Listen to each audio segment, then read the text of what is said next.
Hello everyone, welcome to Unicabel. In this video we are going to discuss freshman logic and critical thinking chapter 1. በዚህ ቪዲዮ በደንብ በጥልቀት ዩኒት 1ን ሙሉ ጨርሰን እናያለን። የሎጂክ ኤንድ ክሪቲካል ቲንኪንግ ይህንን ኮርስ ምናልባት አንዳንዶቻችሁ ገና በፍሬሽማን እየወሰዳችሁ ናችሁ በመጀመሪያ ሴሚስተር፣ አንዳንድ ግቢዎች ላይ ደግሞ በሁለተኛ ሴሚስተር ይሰጣል። አንዳንዱ ጋር ደግሞ ኮሌጆች ላይ ምናምን ደግሞ ምናልባት ዲፓርትመንት ከመረጣችሁም በኋላ ልትወስዱ የምችሉበት ሁኔታ አለ። ሶ እስቲ ለሁላችሁም ስለሚጠቅም እዚህ ጋር ኢንትሮዳክሽን ቱ ኢንትሮዲዩሲንግ ፊሎሶፊ የሚል ነው የመጀመሪያው ቻፕተር። እዚህ ጋር ያሉ ቤዚክ ኮንሴፕቶችን በደንብ በጥልቀት እናጠናለን። ለጥያቄ ለፋይናል ኤግዛማችሁን በደንብ እንዲያግዛችሁ አድርገን ዲስከስ እናደርጋለን።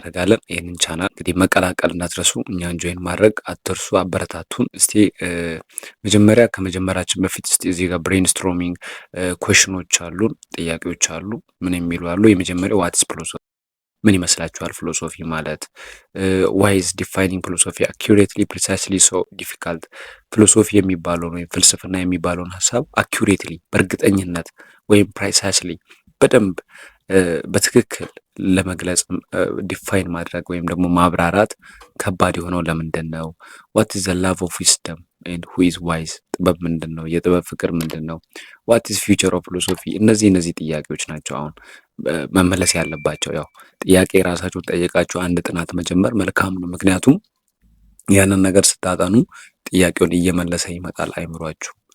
ኦኬ፣ ቤዚክ ፊውቸርስ ኦፍ ፊሎሶፊ። እስቲ ከመጀመሪያው እንጀምር። ቤዚክ ፊውቸርስ ኦፍ ፊሎሶፊ፣ ፍልስፍና የሚባለው ያው ሎጂክ መጀመሪያ የሚጀምረው ፊሎሶፊ ከሚለው ሀሳብ ነው። የሎጂክ ኤንድ ክሪቲካል ኮርስ ማለት ነው። ፊሎሶፊን ያነሳል።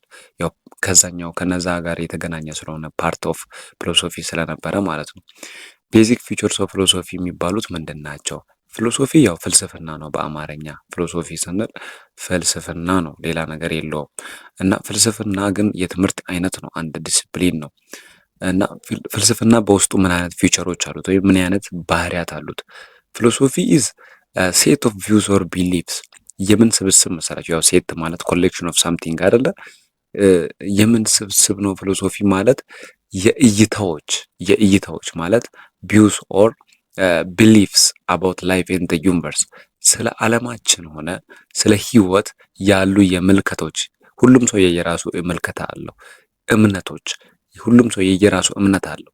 ስለ ህይወት፣ ስለ ዓለም፣ ስለ ፍጥረት ያለን የእይታ የሰዎች የእይታና የአመለካከት ስብስብ ነው ፊሎሶፊ ወይም ፍልስፍና የሚባለው። በቃ የሰዎች የእይታና የምልከታ ስብስብ ነው። ስለ ህይወት ሰዎች ያላቸው የእይታ ወይም የእምነት ስብስብ ምን ይባላል? ፊሎሶፊ ይባላል። ዋትስ ፊሎሶፊ ከተባላችሁ በቀላሉ ልትመልሱት የሚችሉ ጥያቄ it is the set of views or beliefs about life in the universe። ይሄ አንደኛው መልስ ነው።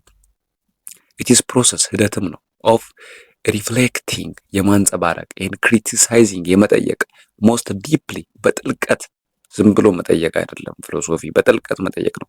held conceptions ሰዎች ዝም ብሎ እንዲሁ የተቀበሉትን ኮንሴፕሽንስ መረዳትና ቢሊፍስ እምነትን ጠልቆ መጠየቅ ዘልቆ መጠየቅ ነው። it is also rational attempt rational ማለት ምክንያታዊ የሆነ ሙከራ ነው። attempt ማለት ሙከራ ነው። to look ለመመልከት at the world as a whole ዓለምን እንደ ሙሉ የመመልከት ምክንያታዊ ሆኖ መመልከትንም ነው። ሎጂካል አናሊሲስም ነው of language እንዲሁም ቋንቋን ራሱ ይመረምራል ፊሎሶፊ። ኤን ክላሪፊኬሽን ማለት ማብራሪያዎች ላይ ጥርት ባሉ ማብራሪያዎች ላይ of the meaning of words and concepts የቃላቶችንና የኮንሴፕቶችን ሚኒንግ በደንብ አናላይዝ ማድረግንም ወይም ደግሞ በደንብ ማቀናጀትን ማየትን መመርመርን ያጠቃልላል። ምን ፍልስፍና it is a group of perennial problems where philosophers always have sought። እነዚህ perennial problems ማለት ዝም ብሎ እንዲሁ የተቀመጡ ሰው ብዙ መልስ ያልተገኘላቸው ጉዳዮች እነዚህን ሁሉ ይነካል ማለት ነው። ኦኬ፣ ኮር ብራንቾች አሉት ፊሎሶፊ ፍልስፍና ብራንቾች አሉት፣ የጥናት ዘርፎች አሉት። ዲፍረንት ፕራይሜሪ እና ሰከንዳሪ ብራንቾች አሉት። የመጀመሪያው ሜታፊዚክስ የሚባል አለ። ይሄ የፊሎሶፊ ብራንች ሆኖ ሜታፊዚክስ የሚባለው ስለ ፊሎሶፊካል ስተዲ ኦፍ ሪያሊቲ ኤግዚስተንስ፣ ስለ መኖር አለመኖር፣ መኖር ምንድን ነው፣ አለመኖር ምንድን ነው። ለምሳሌ ኤግዚስተንስ ኦፍ ጋድን ይጠይቃል። ይሄ እግዚአብሔር በእውነት አለ ወይ የለም ወይ አይነት ነገሮችን እነዚህ ሰዎች በደንብ መጠየቅ የማይፈልጉትን ሰዎች አምኖ የሚቀበሉትን ነገሮች የሚያጠና ነው።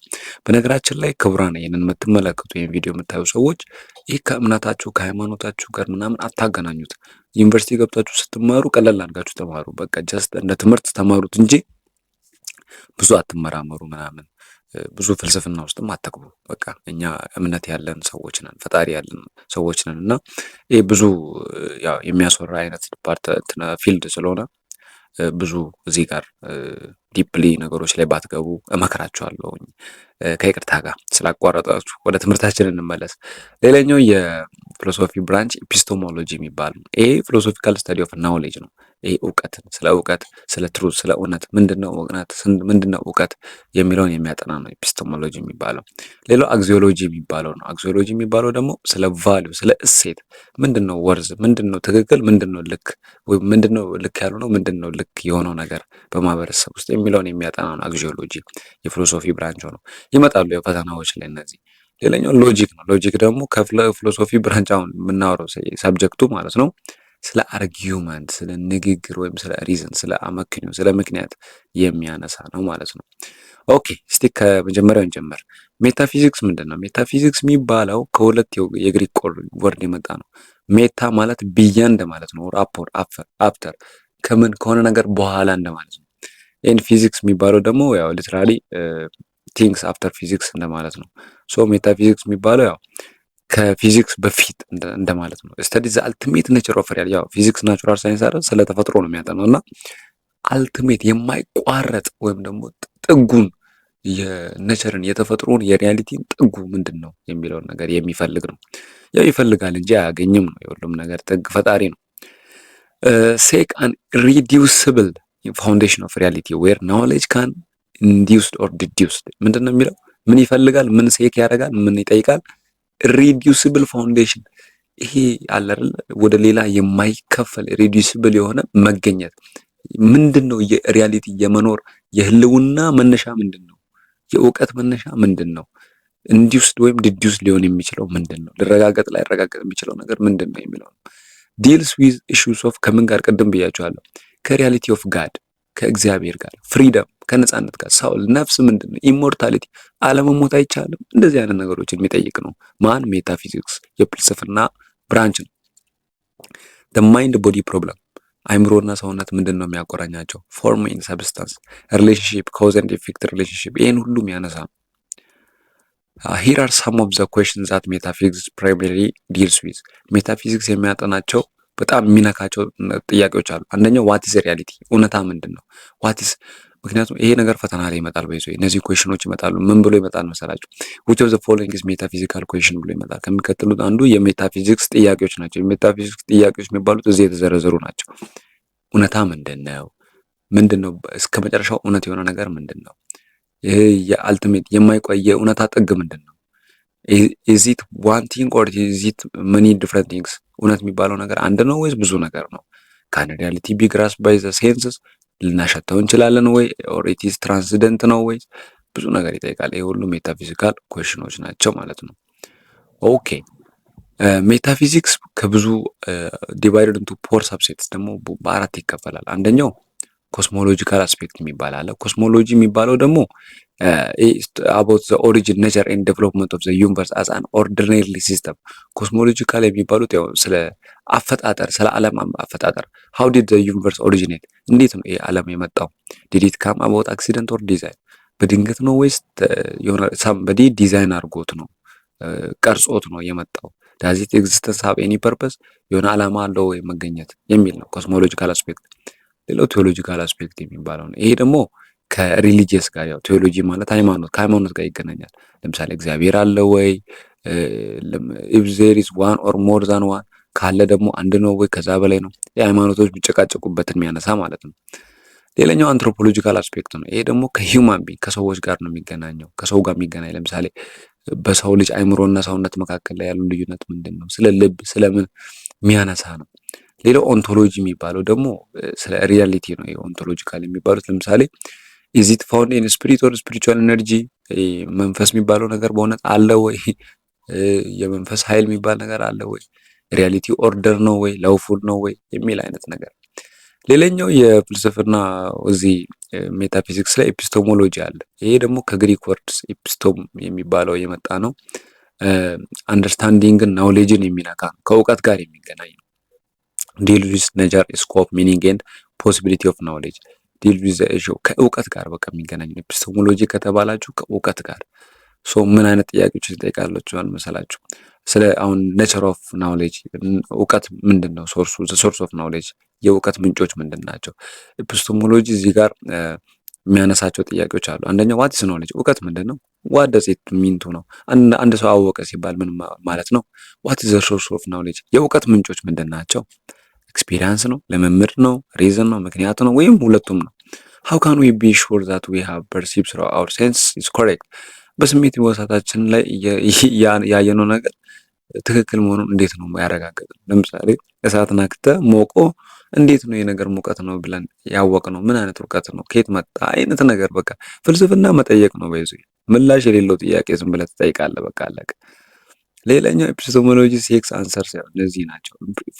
ኤፒስቶሞሎጂ ላይ ቅድም ደግሞ እንደ ሜታፊዚክስም እዚህ ውስጥም ደግሞ ብራንቾች አሉ የተከፋፈሉ። አንደኛው ኢምፕሪሲዝም የሚባል አለ፣ ራሽናሊዝም የሚባል አለ፣ ኢንቱዊሽን የሚባል አለ፣ ሬቨሌሽን የሚባል አለ፣ አውቶሪቲ የሚባል አለ። ኢምፕሪሲዝም የሚባለው በኤክስፒሪየንስ የሚገኝ እውቀት ማለት ነው።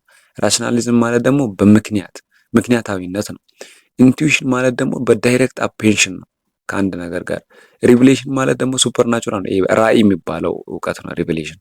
አውቶሪቲ የሚባለው ደግሞ በእውቀት በልምድ ምናምን ተምራችሁ የምታገኙት ላይ ፕሮፌሽን ሙያ ኦቶሪቲ ይባላል። ኢምፕሪሲዝም የሚባለው ይኸውላችሁ ናውሌጅ አፒርስ ቱ ቢልድ ኢንቱ ዘ ቬሪ ኔቸር ኦፍ ሂውማን ኤክስፒሪየንስ። እነዚህ ሴንሰሪ ናውኒንግ ኢሚዲየት ዩኒቨርስ። አሁን ለምሳሌ አንድ ሰው እንደደከመው ፍራስትሬሽን ውስጥ እንደገባ እንዳመመው ምናምን የሚያውቀው ሰውነቱን ለምሳሌ ካተኮሰው እንዳመመው ይሄ ነው ኢምፕሪሲዝም የሚባለው ባይ ኔቸር ያለ እውቀት በደም ነፍስ። አድቫንቴጅ ኦፍ ኢምፒሪካል ናውሌጅ ያው ሴንሰሪ ኤክስፒሪየንሶች ለሰዎች በጣም ይጠቅማሉ። ያው ራሽናሊዝም ደግሞ ሰዎች ሴንስ አድርጎ ጠይቆ ምናምን ሪዝናብል ሆኖ የሚያገኙት እውቀት ነው። ኢንቱዊሽን የሚባለው ደግሞ ድንገት በቃ ሰደል የሚመጡ እውቀቶች ናቸው። ሶርስ ኦፍ መኒ ሳይንቲፊክ አድቫንስመንት ኮንፊርም ባይ ኤክስፐሪመንቴሽን ናቸው። ኖት ድራይቭ ፍሮም እነዚህ ኢንቱዊሽን የሚባሉት ዳይሬክት አፔንሽን ድንገት በቃ የሚመጡ እውቀቶች ናቸው። ከምንም ሪዞኒንግ ምናምን የማይነሱ ማለት ነው። ለምሳሌ when it is used alone it may goes astray very easily lead to abused claims። ሌላኛው ሪቪሌሽን የሚባለው ነው። ይሄ ፕራይመሪ ሶርስ ኦፍ ናውሌጅ ኢን ሪሊጅን ያው የሃይማኖት እውቀት ነው። ብዙ ጊዜ ራእይ አየው ምናምን ሲል ሰው ሃይማኖት ውስጥ ያለ ሰው ነው እንደዚህ የሚለው። አውቶሪቲ ደግሞ አክሰፕትድ አስ ትሩ ቢኮዝ ኢት ካምስ ፍሮም ኤክስፐርትስ ከሙያ ስለሚመጣ ብዙ ሰዎች አሁን ለምሳሌ አንድ ዶክተር ጋር ሄዳችሁ አምናችሁ የምትታከሙት ያው ሰልጥኗል ተምሯል ብላችሁ አምናችሁ ነው እውቀቱን። ሌላኛው አግዚዮሎጂ የሚባለው ከግሪክ ወርድ አግዚዮስ የመጣ ነው። ይሄ ደግሞ ሎጎስ ስተዲ ኦፍ ቫሊ ኦፍ ወርዝ ነው። የፍልስፍና ሶስተኛው ብራንች አግዚዮሎጂ ነው። አግዚዮሎጂ ያው ስለ ቫሊዩ ነው። ቫሊዩ ስለ እሴት ማህበረሰቡ ለምሳሌ እሴት ሲባል ልክና ልክ ያልሆኑ ነገሮች አሉ። ሞራል ቫሊዩዎቹን እሴቶች አሉ። ስለነሱ ነው የሚያጠናው። ሶስት ፓርቶች አሉት። ይሄኛውም ኢቲክስ፣ አስቴቲክስ እና ሶሻል ኦር ፖለቲካል ፊሎሶፊ የሚባል አለ። ከኢቲክስ ስንጀምር ኢቲክስ ሁለት አይነት አለው። ኖርማቲቭ ኢቲክስ ስለዚህ ነገር በዚህ አንድ ቪዲዮ ሰርቻለሁ እና እሱ በደንብ ገብታችሁ ብታዩ አሪፍ ነው። በጣም ኖርማቲቭ ኢቲክስ ወሳኝ ነው። ፊሎሶፊካል ስተዲ ኦፍ ፕሪንሲፕል ዩዝድ ቱ ጃጅ ሂውማን አክሽንስ አስ ኤ ጉድ። ያው ኢቲክስ የሚባለው ነገር ምንድነው? የፍልስፍና ጥናት ሆኖ ሰዎችን በስራቸው፣ በአክሽናቸው፣ በድርጊታቸው ጥሩ፣ መጥፎ፣ ትክክል፣ ስህተት ብለን የምንገመግምበት ነው። ኖርማቲቭ ኢቲክስ የሚባሉት ቲዮሎጂካል ኢቲክስ አለው ውስጡ። ዲዮንቶሎጂካል ኢቲክስ የሚባላል፣ ቪርቹ ኢቲክስ የሚባላል። ይህ ፈተና ላይ በተለይ ፍሬሽማን ሲቪክስ ላይ በጣም ልጆችን የሚያሰቃኝ ነው። ሜታ ኢቲክስ እና አፕላይድ ኢቲክስ የሚባሉም አሉበት ውስጡ ላይ። እስቲ ከኤስቴቲክስ እንጀምር። ኤስቴቲክ ከቢዩቲ የሚነሳ ቢዩቲ ስነ ውበት ማለት ነው። ስለ ውበት ይሄ አሁን ዋት ኢዝ ቢዩቲ ብሎ ይጠይቃል። አሁን ኤስቴቲክ ጥያቄዎች አሉ። ውበት ምንድን ነው? ውበት እንደተመልካቹ ነው ወይስ ውበት ጥበብ ነው ወይስ ፈጣሪ ሁሉንም ሰው ከፈጠረ ለምንድን ነው አንዱን ቆንጆ አንዱን አስቀያሚ የሚያደርገው አይነት ፍልስፍና ያለበት ነው ኤስቴቲክ የሚባለው ማለት ነው። ሶሻል ወይም ፖለቲካል ፊሎሶፊ የሚባለው ደግሞ ስለ ቫልዩ ጀጅመንት ነው። በሲቪል ሶሳይቲ ላይ ስላለው ስለ ኢኮኖሚ፣ ስለ ፖለቲካ ያው እንደ ስሙ ነው። ማህበራዊና ፖለቲካዊ የሆኑ ነገሮች ፍሌክሲቢሊቲ፣ ቶለራንስ የሚባሉ እነዚህ ኦፕን ማይንድነስ ለምንድን ነው የምንማረው ይላል። ኢምፖርታንስ ኦፍ ለርኒንግ ፊሎሶፊ ለምንድን ነው ፊሎሶፊን የምንማረው? አንደኛው ኢንተሌክቹዋል ኤንድ ቢሄቪራል ኢንዲፔንደንስ ውስጥ የሚያስገቡ ናቸው። ሪፍሌክቲቭ ሴልፍ አዌርነስ፣ ፍሌክሲቢሊቲ እንዲኖረን፣ ቶለራንስ እንዲኖረን፣ መቻቻል እንዲኖረን ይጠቅማል። ያው ፊሎሶፊ መማር ያው ኦፕን ማይንድነስ ሁሉንም ነገር ተቀባይነት እንዲኖረን ያው ስንጠይቅ ብዙ እናውቃለን ነው በቃ። ክሪኤቲቭ እና ክሪቲካል ቲንኪንግ ያው ፈጠራዊ የሆነ አስተሳሰብ እንዲኖረን አይነት ነው የሚለው ምክንያታቸው ማለት ነው። ሪሊ ባይሆንም ኦኬ። ኢንድ ኦፍ ቻፕተር 1 ቻፕተር 1 በአጭሩ ጨረስን ቀለል አድርገን። ይኸውላችሁ ይሄ በዲቴል አይደለም የሄድኩበት፣ ያው ጀስት ፓወርፖይንት ነው እንደምታዩት፣ ቀለል አድርጌ ነው የሄድኩት። በዲቴል እንዲሰራላችሁ የምትፈልጉ የምታበረታቱን ከሆነ ኮሜንት ላይ አሁንም ይህን ስራ እዚህ አካባቢ ላይ ፎከስ አድርግ በሉን፣ በደንብ በዲቴል እንሰራላችኋለን። ዩኒክ አቤል እናንተን ለማገዝ ያለ ቻናል ነው። ከዚህ በፊትም ብዙ ልጆች ከኛ ጋር ነበሩ። አሁንም ዩኒት 2 ላይም ደግሞ በደንብ አሪፍ ሀሳቦችን እናነሳለን። ቀጣይ በሌላ ቪዲዮ እስከምንገናኝ መልካም ጊዜ ይሁንላችሁ። ይህንን ቻናል ሰብስክራይብ ማድረግ እንዳይረሳ። ይህን ቪዲዮ ደግሞ ላይክ አድርጉ።